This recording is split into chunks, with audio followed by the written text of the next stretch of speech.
Por favor. Acho que essa, secretário, é a pergunta principal de tanto que a gente viu todos os desafios sendo colocados aqui. Quem paga a conta? E a gente sabe que a conta está no valor de trilhão. 1 trilhão e 300 bilhões seria o valor para a gente começar a tocar isso direito.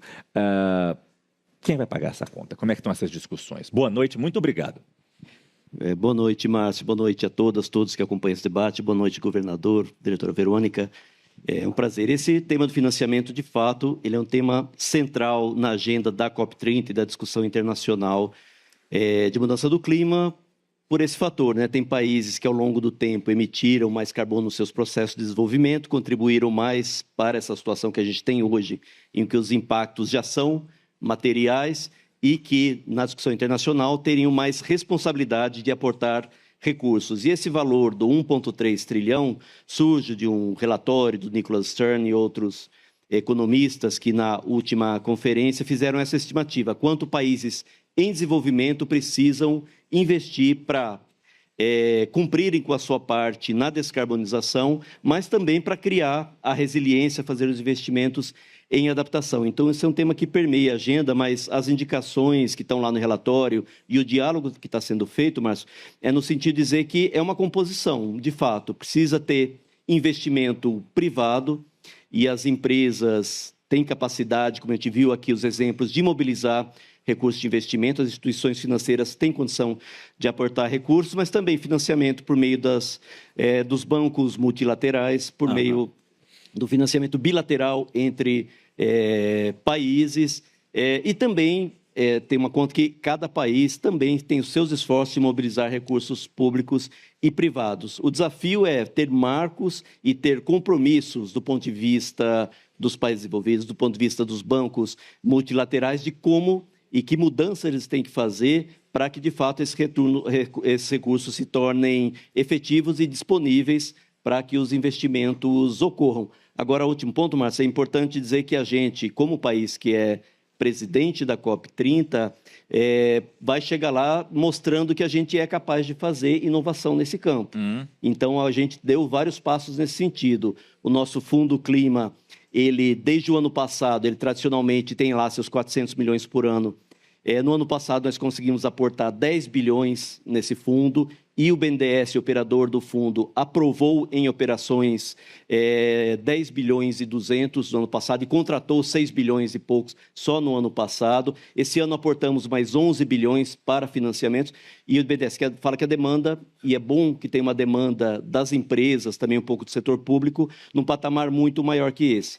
Criamos o EcoInvest, que é outro mecanismo de alavancar, usar recurso público para alavancar investimento privado, né? No primeiro edital, com uma chamada para investimento em várias áreas da descarbonização, com uma resposta muito positiva, né? Uma alavancagem superior a 1:5, de 7 bilhões de aporte público, mobilizando um total de 45 bilhões em investimentos por projetos apresentados por várias instituições financeiras. Então, a gente chega lá mostrando que sim, que é possível também adotar inovações na nossa capacidade de mobilizar recursos, e isso tem que ser feito em âmbito global para a gente enfrentar esse desafio, essa necessidade do financiamento climático. Esse ponto é muito importante que o secretário nos traz, da inovação, da criatividade, e aí é bom ter o governador Rideu aqui, porque até estranha-se o termo monetização do bioma. Mas quando você tem um Pantanal, eu acho que eu começo a entender o que significa isso e queria a sua explicação nesse início de painel aqui. Boa noite, governador, e muito obrigado. Boa noite, Márcio. Boa noite a Luiz, Verônica. De fato, acho que quem paga a conta é um mix, né, de evolução, e o Brasil tem uma oportunidade única, porque tem muita autoridade para falar de transição energética e de segurança alimentar. E quando a gente fala de balanço de carbono, de biodiversidade e águas, 3 grandes eixos, né, que, em torno da alteração climática, como causa e como consequência, a experiência que a gente traz do Mato Grosso do Sul é que essa conta vem sendo paga por diretrizes públicas e por ações do privado, a partir dessas diretrizes. E dou alguns exemplos. Né? Nós estamos num estado que, nos últimos 20 anos, ele descarbonizou a sua agropecuária, publicado agora pelo Anuário do Clima. Aí fala, mas como isso? ao tirar 5 milhões de hectares de pastagem degradada e inserir no mecanismo de produção que você tem um balanço muito mais favorável, você reflete no global.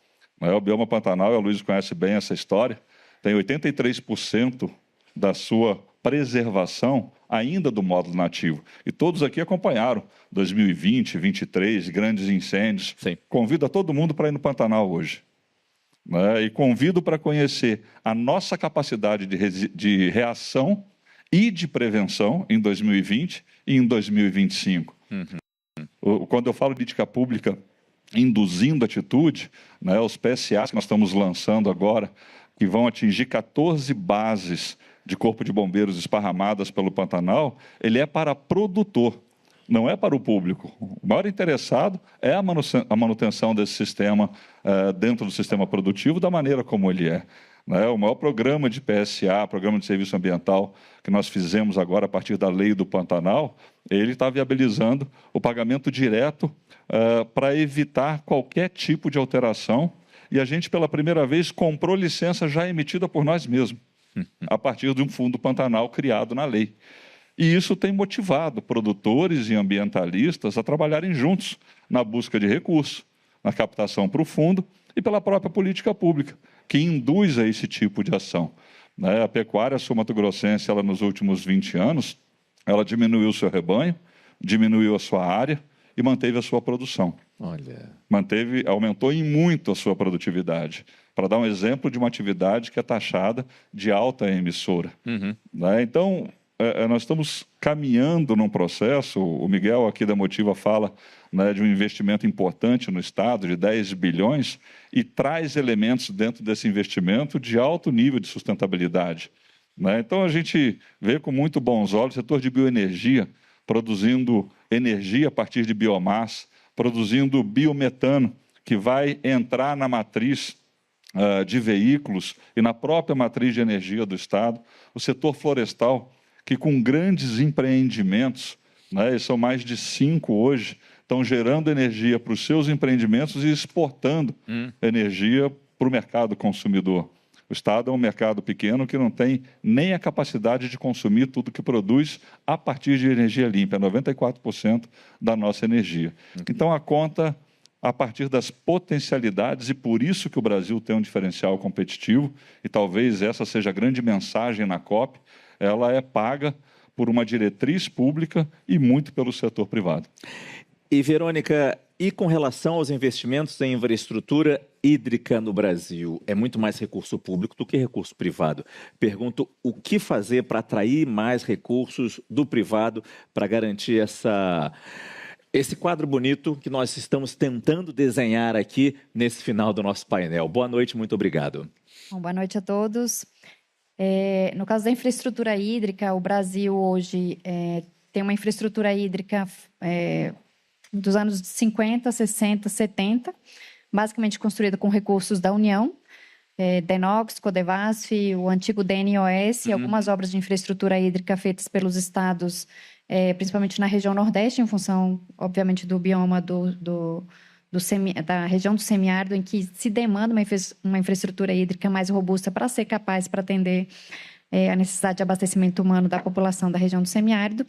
Então, temos grandes obras de reservatórios para abastecimento das populações e que também são utilizadas para outros usos, como navegação, irrigação e outros. E, obviamente, a maior obra de infraestrutura do país, que é a transposição do Rio São Francisco, iniciada há 25 anos atrás. Nesse ano, a Agência Nacional de Águas completa 20 anos da outorga. Então, nesse ano, em setembro, nós devemos renovar a outorga pelo uso da água do Rio São Francisco, que abastece toda aquela região do Nordeste setentrional, leva água a 4 estados da federação. É aquela obra faraônica que, nesse ano, também deve passar por um processo de concessão dos serviços. Então, depois me lembro de começar a trabalhar com isso lá em 2010, a gente finalmente está conseguindo concluir uma modelagem que os estados da federação estão de acordo em pagar uma tarifa pela prestação de serviços, e esse serviço de operação desse grande sistema hídrico será concedido ao setor privado para que tenha, vamos dizer assim, agilidade de operação que seja capaz de atender a demanda crescente por água na região Nordeste. Mas quando a gente olha para o restante do país, a infraestrutura hídrica ainda está muito aquém do necessário. E quando a gente olha os impactos das mudanças do clima na segurança hídrica e na disponibilidade hídrica no Brasil, o cenário não é muito alentador. E o Ministério do Meio Ambiente, né, tem sido o nosso parceiro em trazer esse tema para a COP. A discussão da água tem que estar na COP porque os efeitos das mudanças do clima, em termos de adaptação, são vistos pela água. Quando a gente fala de mitigação, a gente fala de descarbonização. Quando a gente fala de adaptação, é água. Por quê? Porque o aumento da temperatura global implica em redução da disponibilidade hídrica em grande parte do Brasil. Os nossos estudos apontam isso. Então, tem tendência de redução de até 40% da disponibilidade hídrica em não muito tempo, 2040, 2070, em várias regiões do país. Isso implica em quê? Que a gente precisa ter mais infraestruturas de reservação de água.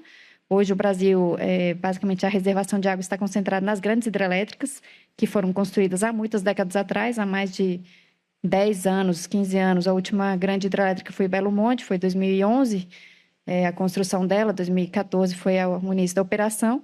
Então, há muitos anos a gente não constrói novas hidrelétricas que permitem não só a geração de energia, mas os outros usos da água. Abastecimento humano, navegação, pesca, enfim, todos os demais usos. Então, a necessidade de reservarmos a água é essencial, é premente, e ela se tornará mais necessária com a redução da disponibilidade hídrica em grande parte do país. E a gente observa isso de forma muito clara quando a gente observa, por exemplo, a seca que assolou a região norte, a região do centro-oeste, ali no Pantanal, em 2024. Tivemos a pior seca registrada em 2024 no rio Paraguai, que banha todo o Pantanal mato-grossense, afetando navegação, afetando o escoamento de grãos, afetando abastecimento humano. Na região norte, Rio Madeira, Rio Tapajós, Rio Xingu, ou seja, aqueles rios gigantes que você perde de vista quando você vai e olha aquele rio na época da cheia, você não vê a outra margem do rio, ficaram secos em 2024. Foi a pior crise, a Agência Nacional de Águas declarou situação de escassez hídrica em 5 bacias hidrográficas enormes na região norte, como nunca antes visto. E no mesmo ano nós tivemos a tragédia do Rio Grande do Sul, que basicamente o estado foi destruído por uma enchente sem precedentes na história, chegando a 1 mês e meio, basicamente, de inundação na cidade de Porto Alegre, na capital do Rio Grande do Sul. Então, os eventos mais extremos estão sendo cada vez mais recorrentes e as medidas de adaptação passam necessariamente por uma gestão adequada da infraestrutura hídrica. Eu sou do Rio de Janeiro e conheço a história na época do Império, quando tinha uma floresta linda no Rio, ela foi toda devastada para plantar café. Anos depois começou a faltar água na cidade. E aí falaram, não, tira o café e replanta a floresta. E foi replantada a floresta. Major Archer é uma figura conhecida na cidade do Rio, historicamente falando, com alguns escravos, replantou árvore a árvore, é o que a gente tem ali no Parque Nacional da Tijuca. E a água voltou. E aí a gente está vendo falar muito do Fundo Florestas Tropicais para Sempre. Falamos aqui nesse debate hoje disso. Uma previsão de ter 125 bilhões de dólares para gerir esse fundo. Peço para você explicar um pouco desse fundo e o quanto isso realmente sai do papel para não apenas preservar, mas replantar nossas florestas pelo Brasil. Pois é, Márcio, esse é um dos outros exemplos aí de inovação que são necessários nessa agenda, uma proposta que surgiu do Brasil, outros países em desenvolvimento, para ter um mecanismo que gere um fluxo estável, permanente de recursos para os países detentores de florestas tropicais, com um desenho que é, primeiro, ter um conjunto de países outros, investidores para aportar, para capitalizar um fundo da ordem de 25 bilhões. 25? Bilhões de dólares. 25, né? Oi? É 25 bilhões. 25 bilhões de dólares, gerenciado por uma instituição financeira AAA, está em negociação quem seria, capaz de, aí sim, fazer emissões de título da ordem de 100 bilhões, lastreados nesses 25, e aí sim ter investidores vários, institucionais, fundos, etc., com apetite para, sim, adquirir esses títulos, aceitar uma remuneração num patamar razoável, tipo Treasury, para esses títulos, mas com títulos que sejam capazes de gerar um rendimento adicional. E aí, sim, esse rendimento adicional ser distribuído para os países detentores de floresta proporcionalmente à área de floresta que eles não têm, e sobre com certas regras, né, de performance, não ter perda de florestas acima de certo patamar. Então, um desenho inovador e está nesse momento agora de ter os compromissos firmes para essa capitalização inicial dos 25 bilhões. Tem alguns países que já sinalizaram, agora durante os BRICS. Uma boa notícia, um bom sinal é que a China manifestou também seu compromisso de também fazer parte desse esforço inicial. Então, esse mecanismo que busca gerar esse fluxo permanente, que aí sim, países detentores de florestas que se mostram capazes de manter suas florestas receberiam proporcionalmente a distribuição desses rendimentos com um compromisso de aportar um percentual desses recursos da ordem de 20% como benefício direto para as populações, povos e comunidades tradicionais, povos indígenas que fazem a manutenção de florestas e aportar o restante dos recursos nas atividades necessárias para a manutenção ou ampliação das suas florestas.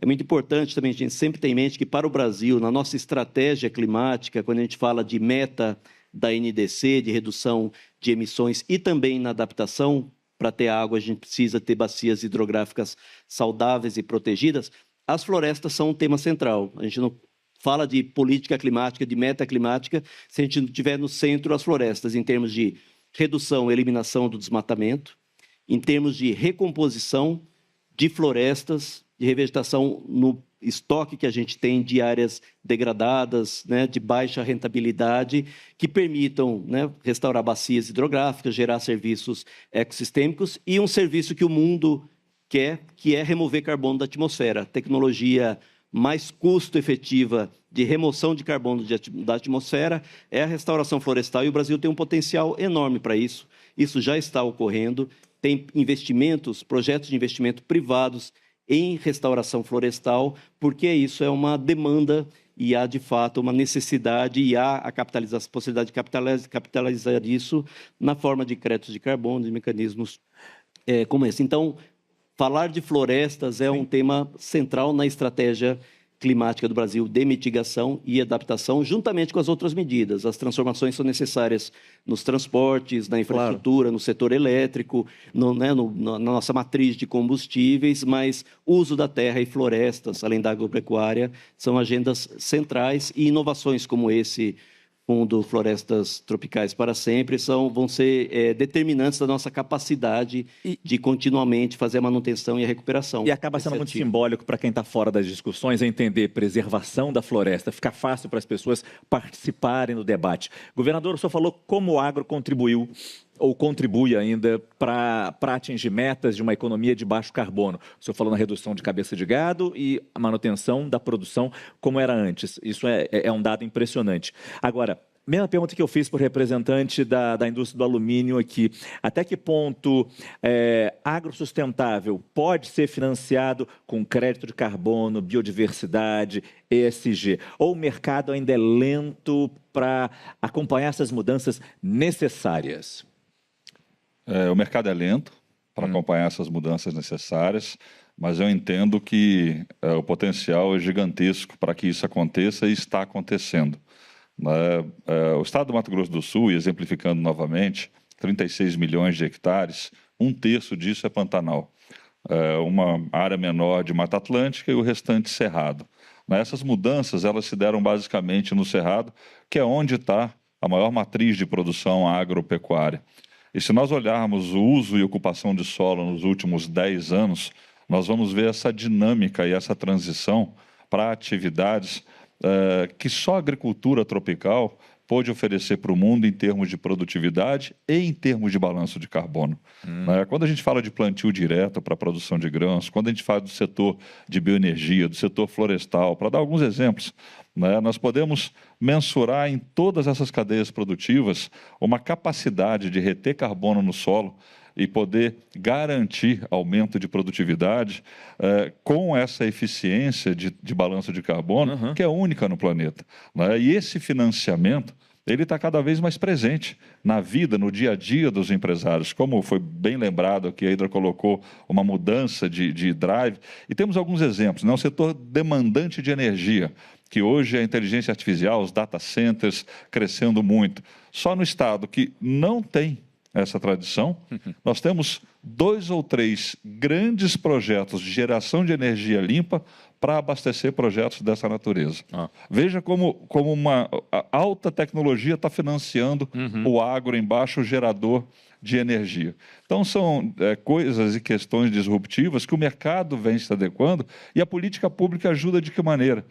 Direcionando essas ações, com incentivos, com propostas, com mensagens, né, que vão levar ao encontro desse mercado financiador a essa realidade que o Brasil conquistou através da ciência, da tecnologia, da inovação ao longo da sua história, com toda essa rede, né, de universidades e centros de pesquisa.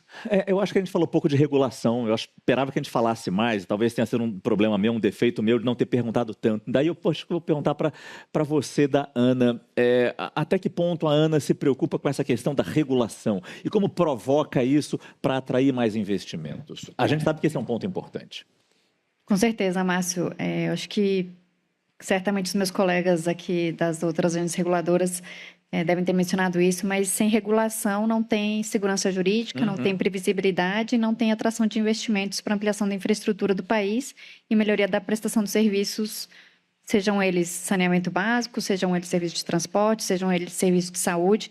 Sem regulação não existe atração de investimentos segura, constante e que garanta, de fato, o desenvolvimento da infraestrutura do porte e do volume que o Brasil precisa. A Agência Nacional de Águas regula o uso da água, então nós somos um pouquinho diferentes das outras agências que regulam serviços públicos, nós regulamos um bem público. Então nós regulamos a outorga pelo uso da água, autorização para quem vai ou não utilizar água em rios federais e damos as diretrizes nacionais para os estados darem as outorgas nos seus estados. E uma preocupação que nós temos muito grande é ter essa harmonização a nível nacional dos parâmetros para que a gente, considerando que o Brasil é um continente, com 12% da disponibilidade de água superficial planetária aqui no território nacional, mas vários aquíferos importantes, como o aquífero do Guarani, como o aquífero do Amazonas, como o aquífero do Urucuia, que são responsáveis por garantir a produção agrícola de grande parte do país. As grandes áreas de expansão agrícola utilizam a água desses aquíferos e eles são objeto de outorgas pelo uso da água para os usuários para que essa expansão possa acontecer. Então, nós fazemos regulação de um bem público essencial. E, além disso, nós fazemos as normas de referência para a regulação do saneamento básico, que é a última etapa da cadeia da água, do ciclo da água. E que, quando a gente fala também em mudanças do clima, a gente tem que pensar também como é que a redução da disponibilidade de água, ou seja, a gente tem 2 variáveis acontecendo ao mesmo tempo.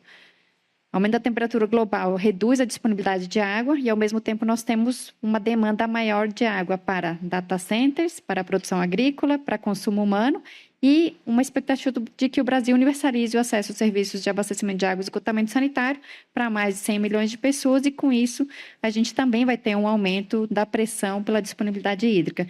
Então, como conciliar essas 2 variáveis que comprimem um recurso finito?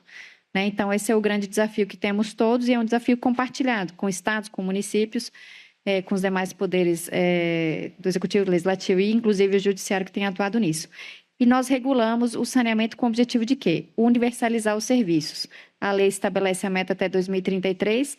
A COP, eu acho que será uma bela oportunidade que o Brasil mostre o que o Brasil está fazendo. Então, diferentemente de outros países em que a gente tem a oportunidade de conhecer, todos têm o mesmo problema, pessoas sem acesso ao saneamento nas suas casas. América Latina, o problema é igual. Área rural, comunidades isoladas, favelas, palafitas, todo mundo sem acesso ao saneamento. Estamos em 50% sem população sem acesso ao saneamento ainda? É 50% o número? No Brasil, a gente já tem reduzido. São 34 milhões de pessoas sem acesso à água e 100 sem acesso a esgoto. 100 milhões. 100 milhões. Ou seja, ainda é uma população significativa. A gente tem conseguido reduzir um pouco esses números, não na velocidade que a gente gostaria, mas tem reduzido. Mas o grande ponto é como é que a gente chega para a solução desse problema. E o Brasil tem dado um bom exemplo. A gente tem tido resultados interessantes na expansão desses serviços e principalmente na garantia do Objetivo de Desenvolvimento Sustentável de número 6, que é garantia do acesso à água e saneamento para todos. Então, quando a gente fala em ODS, quando a gente fala em COP, a gente tem que lembrar que a água não é aquela coisa etérea, ela é a água que está na torneira da pessoa ou não está. E eu acho que a gente tem um belo exemplo para mostrar, ainda com um desafio grande, mas já com bons passos dados nesses últimos anos, e a COP será certamente uma oportunidade de mostrarmos os investimentos e as ações que a gente tem feito nesse sentido. Pois é, esse é um ótimo gancho para... Está acabando nosso tempo, mas eu preciso voltar com o governador. Governador, falando de COP, o que o Mato Grosso do Sul pretende apresentar? De exemplo, de metas, que a gente está tanto cobrando aqui, mas de projetos e de casos, cases na COP30? Acho que 3 aspectos muito importantes, nós estamos prontos para isso. Primeiro, Mato Grosso do Sul será carbono neutro em 2030. E nós vamos mostrar como, de que maneira que isso vem acontecendo. Um projeto grande de rede mais jurisdicional, né, que o Estado está apresentando e evoluindo fortemente, e a recomposição de áreas de unidades de conservação. Também é outra ação extremamente importante dentro dessa realidade do Estado com esses 3 biomas. Então, esses 3 projetos estarão presentes e acho que a gente tem uma chance importante na COP, né, da gente se colocar como protagonista global de todo esse movimento que existe hoje no mundo pelas potencialidades que a gente tem e sem romantizar. Eu falo, quando você falou de monetizar o Pantanal, vamos pôr uma lente econômica e entender que meio ambiente é ativo econômico. A gente tem que ir nesse direcionamento e, a partir daí, realmente transformar a visão sobre o meio ambiente. Governador do Mato Grosso do Sul, Eduardo Riedel, Verônica Sanches, diretora-presidente da ANA, Aloysio de Mello, do Ministério de Meio Ambiente e Mudanças do Clima. Muito obrigado pela presença de vocês aqui no nosso terceiro painel. E assim a gente encerra mais uma edição do CNN Talks, agradecendo a todos vocês que estiveram aqui, não apenas presencialmente, mas também nos assistindo pelo YouTube da CNN Brasil. O importante aqui é a seguinte mensagem: mostrar que o Brasil não apenas vai sediar a COP, o Brasil vai ser protagonista das soluções. E assim reafirmamos o nosso compromisso da CNN Brasil com essa agenda. Boa noite e até a próxima, pessoal.